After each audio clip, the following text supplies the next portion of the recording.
مالی سال 2022-23 کے لیے 9,502 ارب روپے کا وفاقی بجٹ پیش، خسارہ 4,000 ارب سے زائد، تنخواہوں میں 15، پینشن میں 5% اضافہ،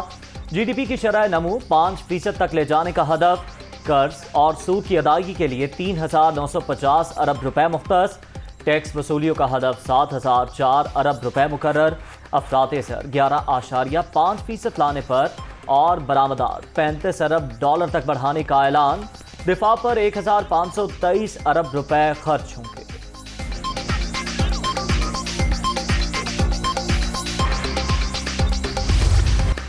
تنخواہ دار طبقے کو بڑا ریلیف، ٹیکسز چھوٹ کی حد 12 لاکھ روپے کر دی گئی، سلیبز 12 سے کم کر کے 7 کر دیے گئے، 6 لاکھ روپے آمدن پر مکمل استثناء،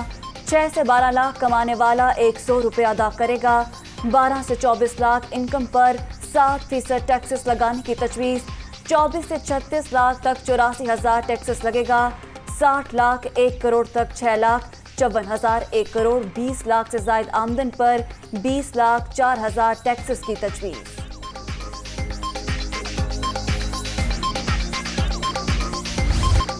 نئے مالی سال کے دوران لگژری گاڑیاں مہنگی ہونے کا امکان، 1600 سی سی سے اوپر گاڑیوں پر ایڈوانس ٹیکس بڑھانے کی تجویز، ٹریکٹرز، زرعی آلات، اجناس اور بیجوں پر سیلز ٹیکس واپس لینے کی سفارش، بینکنگ کمپنیوں پر ٹیکس کی شرح 42% پر لائی جائے گی، نان فائلرز کے لیے ایڈوانس ٹیکس کی شرح 5% کرنے کی سفارش،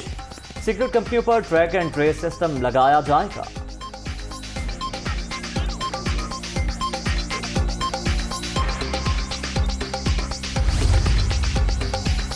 مالی سال 2022-23 میں ٹارگیٹڈ سبسڈیز کی مد میں 699 ارب روپے خرچ ہوں گے، گرانٹس کی مد میں 1,090 ارب روپے مختص، پیٹرولیم سیکٹر کو 71 ارب، یوریا کی درآمد پر 6 ارب کی رعایت ملے گی، درآمدات 76 سے کم کر کے 70 ارب ڈالر پر لانے کا اعلان، بے نظیر انکم سپورٹ پروگرام کی رقم 250 سے بڑھا کر 364 ارب روپے کر دی گئی۔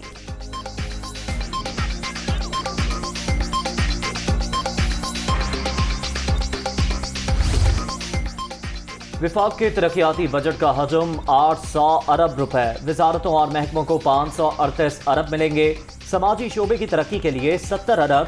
دیگر اسکیموں کے لیے 40 ارب روپے مختص، صحت کے لیے 24 اور اعلیٰ تعلیم کے فروغ پر 51 ارب روپے خرچ ہوں گے، اٹامک انرجی کمیشن کو 25 ارب 99 کروڑ روپے دیے جائیں گے، زرعی شعبے میں جدید مشینری کے لیے 11 ارب اور کراچی میں K4 منصوبے کے لیے 20 ارب روپے مختص، جاری ترقیاتی منصوبے مکمل کرنے کا بھی اعلان۔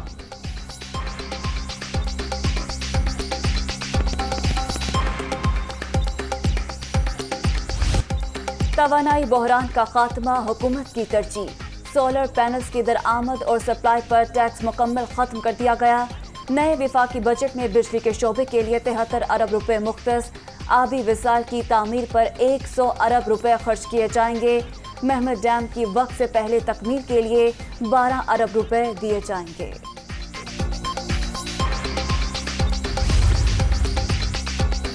حکومت کا نیشنل یوتھ کمیشن کے قیام کا اعلان، نوجوانوں کو 5 لاکھ روپے تک کے بلا سود قرضے دیے جائیں گے، رعایتی قیمت پر لیپ ٹاپ بھی ملیں گے، روزگار کے 20 لاکھ سے زائد مواقع تک رسائی کا ٹارگٹ، اسمال بزنس کے لیے کم از کم ٹیکس بریکٹ 4 سے 6 لاکھ روپے کر دی گئی۔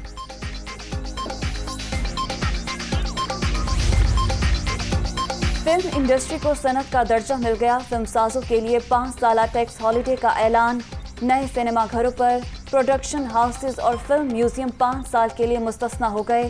فلم اور ڈرامہ ایکسپورٹ پر ٹیکس ریبیٹ کا بھی اعلان، سینما پروڈیوسرز کو انکم ٹیکس نہیں دینا پڑے گا۔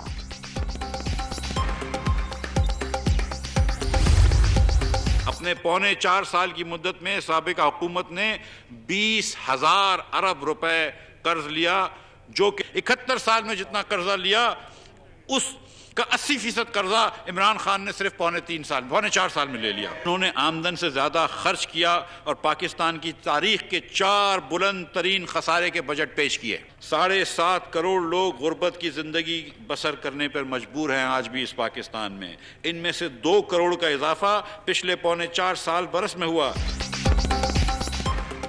تحریک انصاف معاشی بدحالی کی ذمہ دار عمران حکومت نے 4 سال میں گزرے 71 برس سے بھی زیادہ قرض لیا،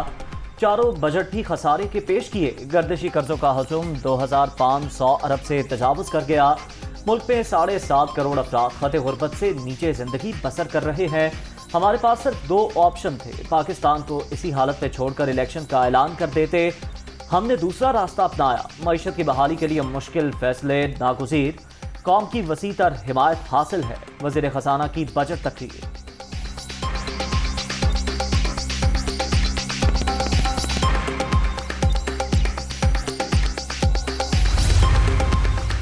حکومت اگلے مالی سال پیٹرولیم لیویز قیمت میں 750 ارب روپے وصول کرے گی، جی آئی ڈی سی قیمت میں 200 ارب کے محصولات کا تخمینہ، قدرتی گیس ڈیولپمنٹ چارجز سے 4 ارب روپے حاصل ہوں گے، ایل پی جی پر عائد لیوی سے 8 ارب روپے موصول ہوں گے، 3G اور 4G لائسنس کی نیلامی سے 50 ارب روپے حاصل ہونے کی توقع۔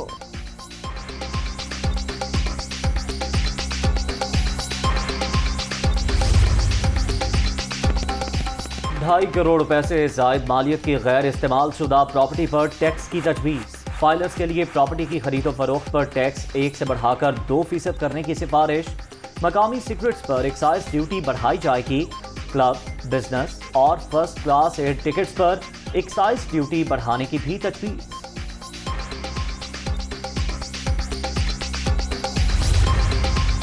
امپورٹڈ موبائل فونز پر 100 سے 16,000 روپے تک لیوی عائد، پیپر انڈسٹری کے خام مال پر کسٹم ڈیوٹی ختم، درآمدی کاغذ پر 10% ریگولیٹری ڈیوٹی لگا دی گئی، فائنانس بل 2022-23 کی کاپی دنیا نیوز نے حاصل کر لی۔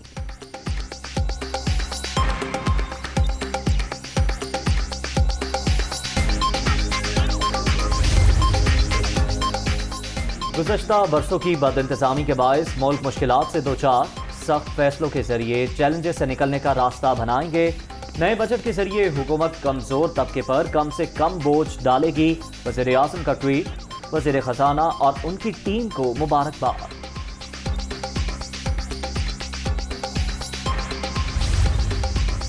نیا بجٹ انتہائی متوازن، مشکل ترین حالات کے باوجود عوام کو ہر ممکن حد تک ریلیف دیا گیا، میزانیے سے ملک میں معاشی استحکام آئے گا، مریم اورنگزیب کی میڈیا ٹاک، حکومت نے غریبوں کا بوجھ کم کرنے کی کوشش کی، زراعت سمیت تمام شعبوں کو مراحت دی گئی ہیں، احسن اقبال کی گفتگو۔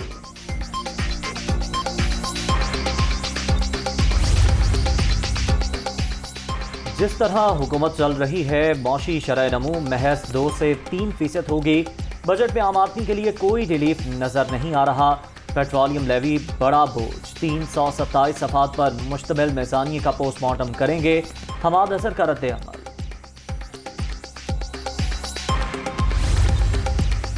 وفاقی بجٹ پر دنیا نیوز کی خصوصی نشریات، معیشت سے متعلق فیصلوں میں تاخیر، ڈالر کی قدر میں اضافے کی وجہ، توانائی بحران پر قابو پانے کے لیے سولر ٹیکنالوجی پر منتقل ہونا ہوگا، ٹیکس ریٹ میں اضافہ بھی ضروری ہے، معاشی ماہرین کی رائے۔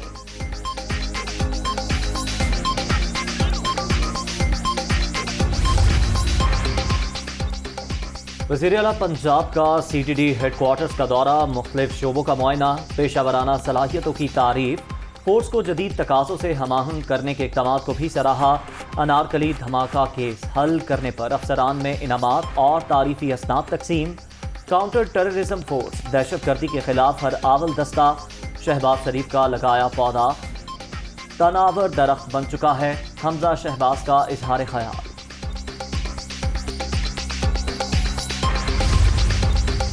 کسی بھی پارٹی میں شمولیت اختیار نہیں کر رہے، ایسا نہیں ہو سکتا کہ جس کا جو جی چاہے وہی فیصلہ کرے، چودھری پرویز الہی کی وضاحت، پنجاب میں حمزہ شہباز کے پاس نمبر پورے نہیں، صوبائی اسپیکر کا دعویٰ۔